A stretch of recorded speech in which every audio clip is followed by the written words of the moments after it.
ये कथा राजा हर्षवर्धन और उनकी पत्नी रानी विशपाला की है। राजा हर्षवर्धन बहुत नेक और धर्म का पालन करने वाले राजा थे। वही रानी विशपाला एक अत्यंत रूपवती और पतिव्रता नारी थी। उनकी जिंदगी बहुत अच्छे से चल रही थी। फिर एक दिन समय ने करवट ली और उन्हें अपनी जिंदगी के बहुत भयानक दौर से गुजरना पड़ा। स्वर्ग लोक में एक बार शनि देवता और लक्ष्मी जी की कहासुनी हो गई। शनिदेव के अनुसार वे लक्ष्मी जी से बड़े थे और लक्ष्मी जी के अनुसार वह शनिदेव से बड़ी थी। इस बात को लेकर उन दोनों में काफी देर तक बहस होती रही और वे दोनों कोई फैसला नहीं कर पाए। आखिर उन्होंने सोचा कि मृत्युलोक में सबसे ईमानदार व्यक्ति से यह फैसला कराया जाए। उन दोनों ने सोचा कि मृत्युलोक में प्रयागराज के राजा हर्षवर्धन के पास जाया जाए। जब शनि देवता और लक्ष्मी जी हर्षवर्धन के पास पहुंचे और अपनी बहस का निर्णय मांगा तो उनको उत्तर देने को कोई उपाय न सूझा। अंत में उन्होंने दोनों से 1 महीने की मोहलत मांगी। यह सुनकर शनि देवता व लक्ष्मी जी चले गए और कह गए कि वह अपने झगड़े का फैसला सुनने 1 महीने बाद जरूर आएंगे। उनके जाने के बाद हर्षवर्धन का सोना जागना हराम हो गया, क्योंकि वह जानते थे कि वह एक को बड़ा बताएंगे तो दूसरा अवश्य ही गुस्सा होगा और उन पर भारी संकट आ जाएगा। उसको चिंता में देख उनकी पत्नी विशपाला ने चिंता का कारण पूछा। जब हर्षवर्धन ने सारा हाल कह सुनाया तो उनकी पत्नी विशपाला बोली कि आप एक चांदी का और दूसरा सोने का आसन बनवाइए। सोने का आसन आपकी गद्दी के दाहिने ओर तथा चांदी का आसन बाईं ओर रहेगा। जब लक्ष्मी जी और शनिदेव आएंगे तो लक्ष्मी जी आपके दाहिने तरफ का आसन ग्रहण करेंगी, क्योंकि वे माता स्वरूप हैं, और शनिदेव बाईं तरफ का आसन ग्रहण करेंगे। आप उनके किसी प्रश्न का उत्तर न दें, और जब वह बहुत पूछें कि क्या बात है तो आप उनसे कह दें कि आप लोगों ने स्वयं ही अपना फैसला कर लिया है। 1 महीने बाद जब लक्ष्मी जी और शनिदेव आए तो वैसे ही हुआ जैसे रानी विशपाला ने कहा था। लक्ष्मी ने दाईं तरफ सोने का आसन ग्रहण किया और बाईं तरफ शनिदेव बैठे। जब उन्होंने फैसला मांगा और अत्यधिक जोर दिया तो राजा ने वही उत्तर दिया जो रानी ने बताया था। यह सुनकर शनिदेव गुस्सा होकर चले गए। लक्ष्मी जी ने जाते जाते हर्षवर्धन से कहा कि संकट तो जरूर आएगा, परंतु मैं तुम्हारे साथ हूँ। जल्दी ही शनि देवता के प्रकोप से प्रयागराज में बहुत भयंकर अकाल पड़ा। लोग भूखे मरने लगे। यह दशा हर्षवर्धन से देखी न गई। कोई उपाय न मिलने पर आखिरकार लगभग 1 साल के बाद उन्होंने अपने राज्य को त्यागने का निश्चय कर लिया। एक रात को वह अपनी पत्नी के साथ राज्य को छोड़कर निकल पड़े। साथ में उन्होंने एक पोटली में हीरे जवाहरात मुसीबत के समय काम आने के लिए ले लिए।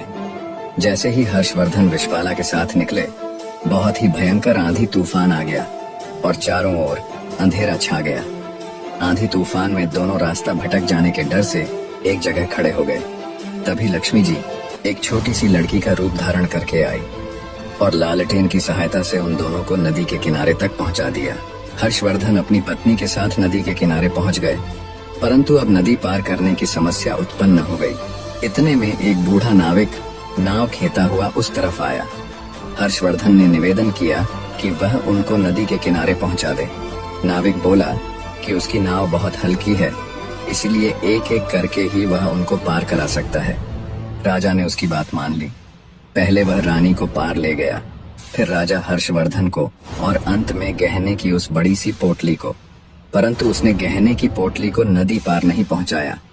वह उस पोटली को लेकर गायब हो गया। हर्षवर्धन थोड़ी देर तो नाविक और पोटली का इंतजार करते रहे, परंतु जब उन्होंने देखा कि नाविक नहीं आया तो वे समझ गए कि वो बूढ़ा नाविक कोई और नहीं बल्कि शनिदेव ही थे। हर्षवर्धन और विशपाला नदी के किनारे चलते चलते एक गांव में पहुंचे। वहां के लोग जंगल से लकड़ी काटकर बेचते थे। लकड़ी का व्यापार ही उनकी कमाई का साधन था। हर्षवर्धन भी अपनी पत्नी के साथ गांव में रहने लगे। वे चंदन की लकड़ी काटकर लाते और पास के गांव में बेच देते। थोड़े ही समय में चंदन की लकड़ी बेचकर वे काफी पैसे वाले हो गए और आराम से जीवन व्यतीत करने लगे। यह सब लक्ष्मी जी की कृपा थी। उनको आराम में देखकर शनिदेव ने फिर से एक चाल चली। एक दिन एक सौदागर जो उस गांव से चंदन की लकड़ी लेकर दूसरे देशों में जाया करता था, उसका जहाज यहाँ फंस गया। उसने बहुत प्रयत्न किया, परंतु वह जहाज टस से मस न हुआ। उसकी समझ में नहीं आ रहा था कि क्या करे। इतने में शनि देवता ब्राह्मण का रूप धारण करके उसके पास आए। उन्होंने सौदागर से कहा कि मैं तुम्हारे जहाज को हटाने की युक्ति बता सकता हूँ। सौदागर ने जब उनसे पूछा कि वह युक्ति क्या है तो उन्होंने कहा कि तुम गांव के लोगों को भोजन का निमंत्रण दो और उनमें जो भी सती सावित्री स्त्री होगी, यदि वह तुम्हारे जहाज को छू देगी तो तुम्हारा जहाज चल पड़ेगा। सौदागर ने शनि देवता के बताए अनुसार गांव के लोगों को निमंत्रण भेज दिया।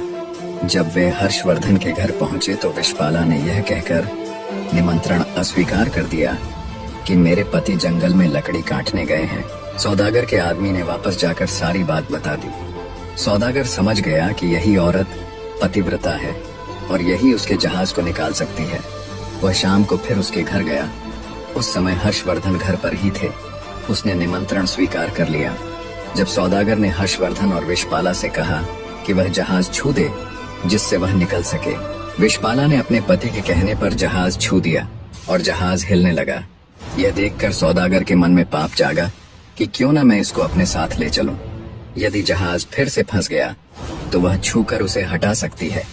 ये सोचते ही उसने विश्वपाला को अपने साथ जहाज में खींच लिया और जहाज चल पड़ा।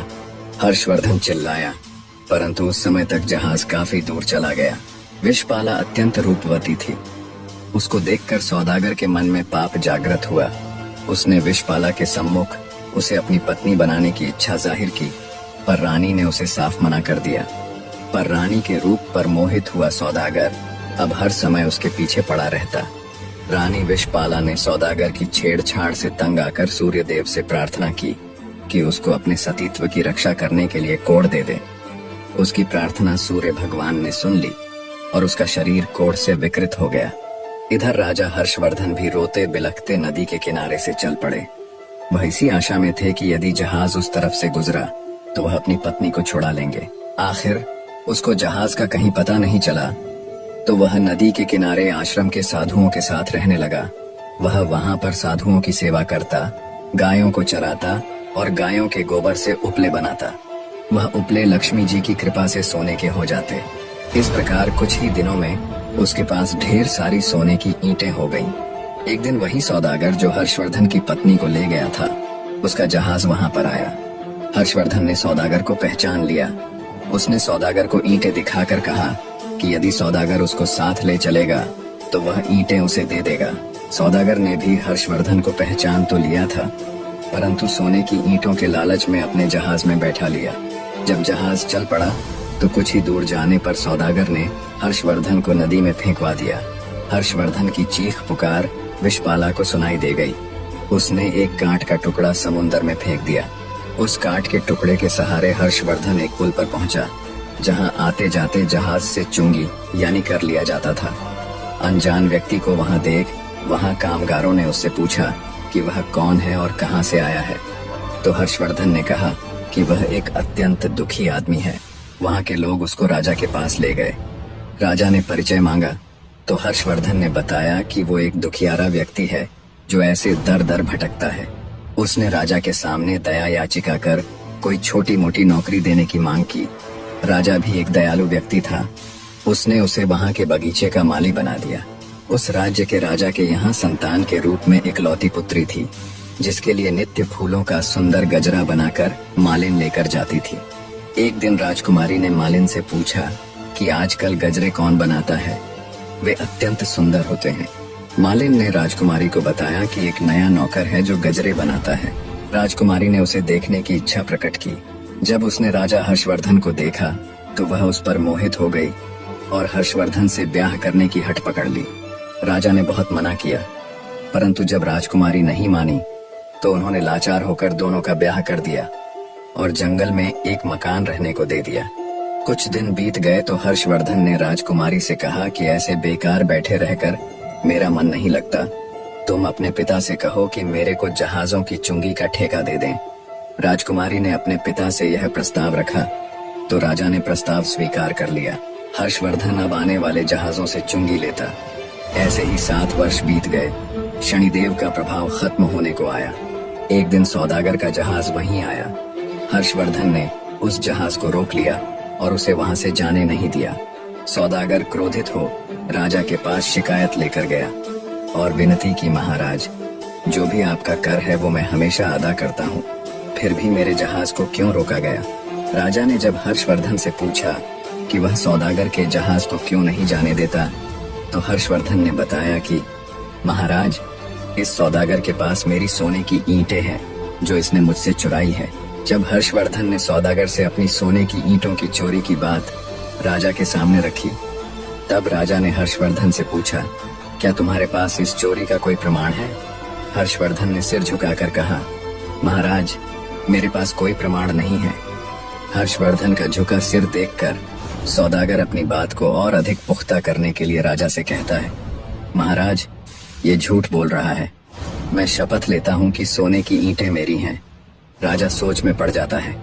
तभी एक तेज गर्जना के साथ शनिदेव प्रकट होते हैं और गुस्से में सौदागर की तरफ देखते हैं। उन्होंने कहा, सत्य और धर्म के साथ खिलवाड़ करने का कर्ज चुकता करने का अब तुम्हारा समय आ गया है। शनिदेव सौदागर के पास जाकर उसकी आंखों में देखते हैं। अचानक सौदागर जमीन पर गिरकर कांपने लगता है। वह पसीने से तरबतर होकर चिल्लाता है, मुझे माफ कर दो, मैंने झूठ बोला था। ये सोने की ईंटें मेरी नहीं हैं। इतना कहने के बाद सौदागर के शरीर से एक अजीब सा धुआं उठता है और वह वहीं राख में बदल जाता है। राजा और दरबार के लोग स्तब्ध रह जाते हैं। किसी को समझ नहीं आता कि क्या हुआ।